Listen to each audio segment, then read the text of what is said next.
everyone. My name is Angie. I am the current student research coordinator for the BW Psychology Department for this year, and I'm just going to be going over with you the process and how the Psych 381 students or the thesis in psychology students will be conducting their study, both with setting up their accounts on SONA, uploading their studies, getting Qualtrics, and getting their IRB approval.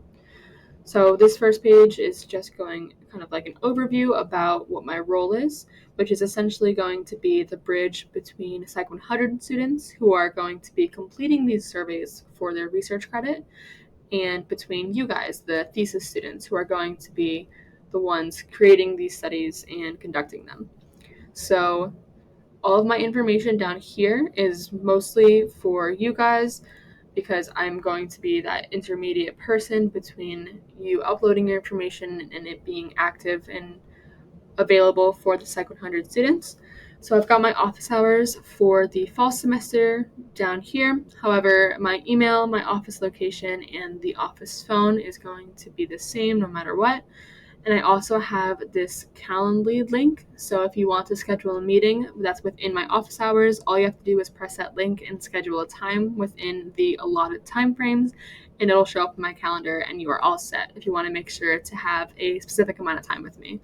So you can contact me with any questions. It can be directly related to, SONA or the Qualtrics stuff if you're confused about that, but I'm also here to help with some data things, or if you have some questions about different resources or certain studies to use, or really just anything, I'm a tool for you guys to use.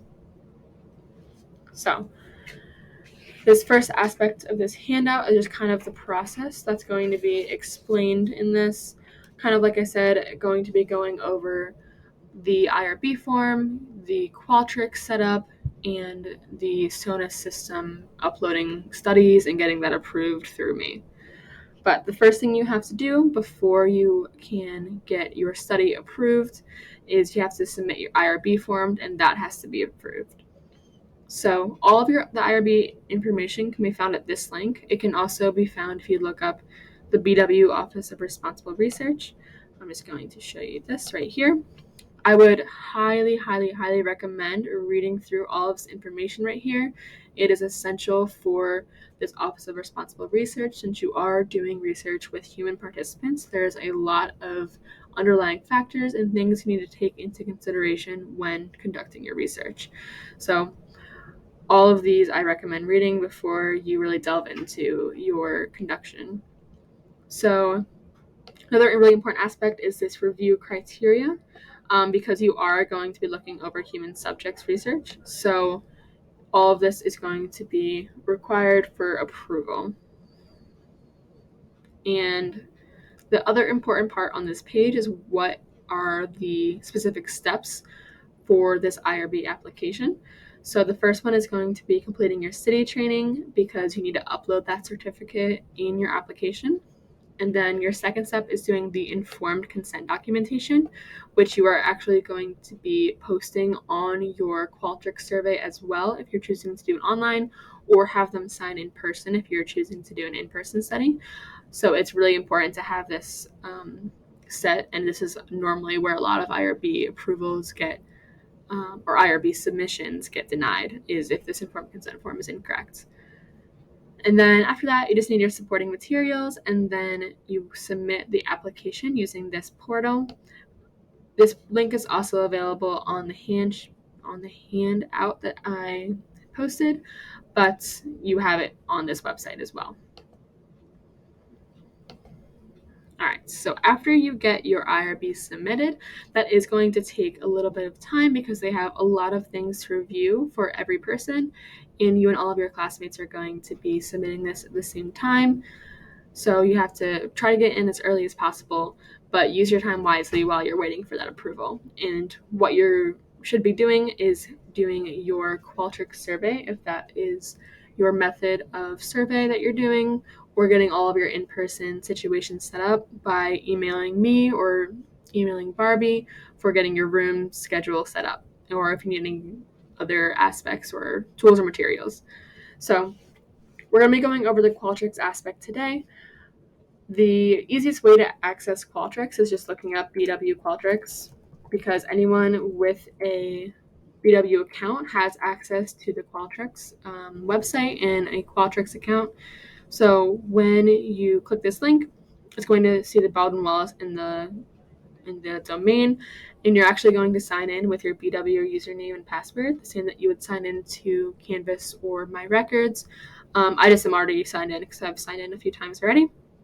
So you're going to press this Create a New Project down here to get the new template for your survey. I have already made one, so I'm just going to pull that up for you to see. All right, so the first thing that you need to have on your Qualtrics survey is this informed consent. It's going to be the first block, and I'm going to go over why these different blocks are important. So the first block, you're going to want to have your informed consent, and you're going to have a line in here that says if you continue on this survey, that is indicative of you agreeing to this informed consent. And you need to have this on a separate block, because if you don't have it on the separate block, some participants can just continue answering questions without actually reading it. So that's a really important aspect, and I'll show you what that looks like in a second.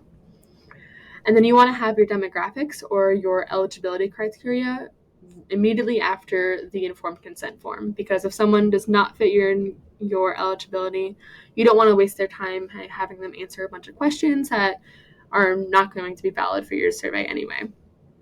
And then after that, you can have your questions, and if you have a lot, I would recommend breaking it up onto separate blocks, just because you could get lost if you were the participant in one page, if you keep scrolling down and down.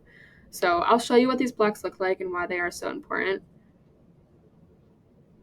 So you can see here the block means that those line of questions are going to be a completely separate page, so that participants have to press this arrow before seeing the next block.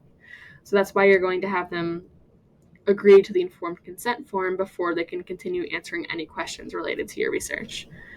And then same with the demographics or the eligibility criteria. So my demographics are going to be if you are a BW student, where you just answer yes or no.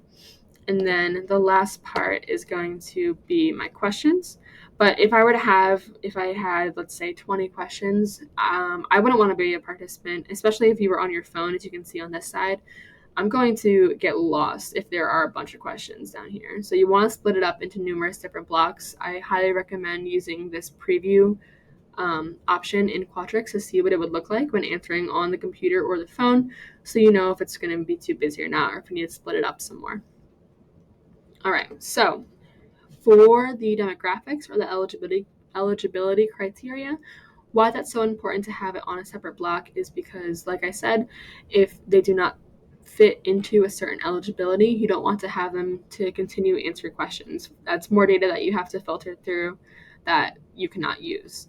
So a really easy way to ensure that those who do not fit into your eligibility won't continue answering on questions in their survey is going to be adding skip logic. So you can either select this for the block or the question. I'm just going to choose a certain question.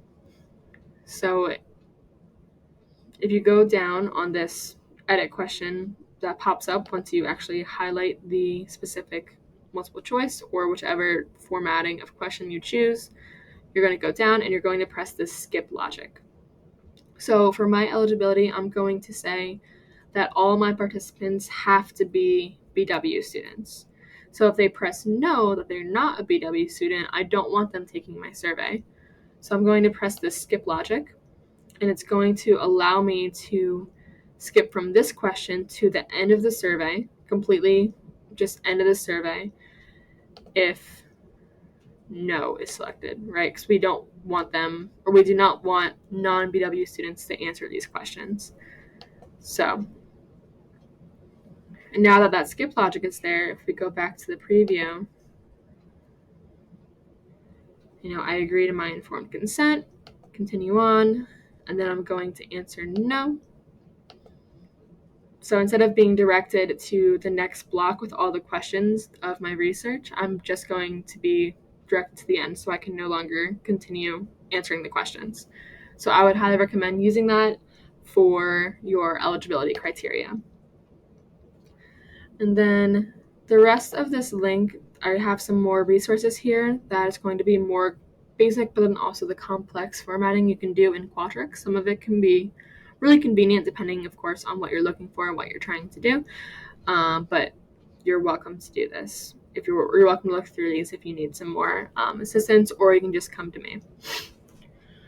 All right, so this is going to be the anonymous link window. So this is what you're going to be using on SONA. I'm just going to pull it up for the time being, but we will be using it after we get our SONA accounts all set up. So like you see, it's distributions and then anonymous link. All right, so hosting your experiment, this is where we're going to be using the BW SONA systems. So all you're going to do is look up BW SONA systems, and it's going to be the first link. Again, you're going to have that BW in the domain. And with this, I have already made your account for you. So you're going to be using your BW ID for your username. So for me, I'm going to use mine. And then your password is going to be thesis with a capital T 2023. So I have a different password, but let's just say I'm typing in thesis 2023. And then you're going to be able to log in. So you are welcome to keep that password, but I would recommend changing it since everyone would know what your password is. And you do that by going to my profile, and you can scroll down, and then you can change your password. So current password, again, it's going to be capital T for thesis 2023. Double check that. And then you're going to change it to your new password. But I'm just going to cancel out of that. All right, so this is what your dashboard is going to look like. This is what the researcher dashboard looks like. And to create your study and upload that onto SONA, what you're going to do is add new study. All right. So then you get prompted on your select your study type. So our standard study is going to be your in-person study. So if you are going to be meeting your participants in person, if you have some type of demonstration or some type of experiment, then that's going to be what you're choosing. And then if you want that standard study to be over numerous days, then this is going to be the one you're selecting. Either 2, 3, or 4. That's 2, 3, or 4 days. And the next thing is going to be this online external study. That's what we're going to be doing. And that is, like it says, websites like Qualtrics, which is what we're going to be using. And if you want, similar to the standard study, if you want to do a follow-up study or a follow-up survey that participants have to complete, you're going to select that down here. But we're just doing the one-time study. All right, so this is what is important when you're trying to get your participants to choose your study. Your study name, you want it to be something that's catchy, something that's going to draw them in, because these Psych 100 students are going to see a lot of different studies available to them. So you want something that's going to make them interested in your topic. Just pretend that this is a very catchy title. And then your abstract, you're just going to make around 1 to 2 sentences. But essentially it's going to be, like this says, it's going to be a quick description, but you also want your demographics to be bolded. So the eligibility requirements that are needed for this participation in the study. A detailed description, this is optional. It's if you have like a longer aspect, you want them to read it. Obviously, be careful. You don't want to reveal your hypothesis to your participants prior to them taking the study, but it is completely up to you.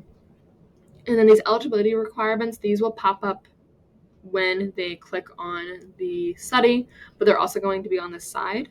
So for this, you have to put 18 plus, no matter what else your eligibility requirements are. But as you saw with my Qualtrics survey, I also want my eligibility requirements to be, you have to be a BW student. So in total, going to be an 18 plus BW student. For duration, you should have your friend take this study, like go on to the Qualtrics survey, send them the anonymous link, and then you can delete it afterwards because they have a bias towards your study. And then have them time themselves when they take this study so that you know around how long it is. You can only do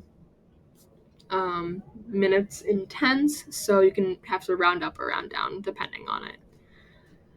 For the credits, that's going to be related to the duration in minutes. So every 10 minutes is going to equal 1 credit. So if you have a 20-minute survey, that's going to be 2 credits, or 30-minute survey, 3 credits, etc., etc. My study was pretty short, and let's just say my friend took it, and took them 9 minutes and 45 seconds. So I'm going to round it up to a 10-minute duration. All right. So your researcher, your names will be here, but it should pop up automatically because you are logged into your account, and this is you making the study. You don't have to put the IRB approval code because your IRB, it might not have been approved yet. But for active study, you're just going to press yes. It will not be shown to Psych 100 students until I approve it. However, doing this yes active study will mean that as soon as I approve it, it'll go live. So you don't have to go back into the settings and make an active study. All right, so don't press this button quite yet. There's a few extra things you have to do. You're going to go down to this course restriction area right here, and you want to press all of the classes that start with Psych 100. So be careful because there are other classes here, but you only want the Psych 100 classes. All right, so right below here is where that Qualtrics survey is going to come in handy. So the study URL is going to be the anonymous link that we saw earlier. So you can go back to Qualtrics and you're going to copy the survey link, and then you can just paste it here. And you can add that study. So you're going to get this system message that says study is added, but you have to add a time slot. So the time slot is more essential for in-person studies because that is where you're going to be posting your specific times that you have available. So times that you're free that you can offer a participant to sign up for to conduct an in-person study. But for online studies, this is going to just be the deadline that participants have to conduct this study. So all the Psych 100 students know that these studies have a deadline and the date was shared to them. So you're going to be going down to the study menu and you're going to press View Administer Time Slots.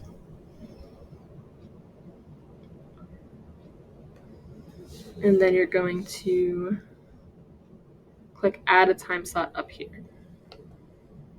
All right, so this is my study title. And your final participation date is going to be November 1st. So it's going to be around a month before finals week because this is going to give you, the researchers, time to to process your data, go through everything, go through Qualtrics. You're going to have to make sure that people didn't just press random answers on your surveys. And then also you're going to be analyzing the data and writing up the discussion and making your presentations. So that's why we give you around a month to conduct all of that. So Wednesday, November 1st at 11:59 p.m. And then your max number of participants, so that's going to be on the box on page 5. So that changes every single semester. I'm going to put 100, but you have your specific number, which is related to how many credits you have. So I had a 10 credit or 10-minute 1 credit study, so I have 100 participants. If I were to have a 20-minute study, then that would be 50. But again, it depends on how many Psych 100 students are available for each semester per thesis students. So just check that handout. For the fall 2023 semester, this number is going to be 285 if you have a 1 credit study, or it's going to be 142 if you have a 20-minute study. But again, I'm just going to be putting 100 for this presentation. All right, so time slots. You've got the deadline and you've got open slots total. Then this number will obviously be changing as you go through. And the only other thing that we're going to be going through is enabling auto granting credit, but that'll be in a separate video. So go check that out if you need, or if you want to be granting credit to your thesis or your 100 students automatically so that you don't have to go through the system.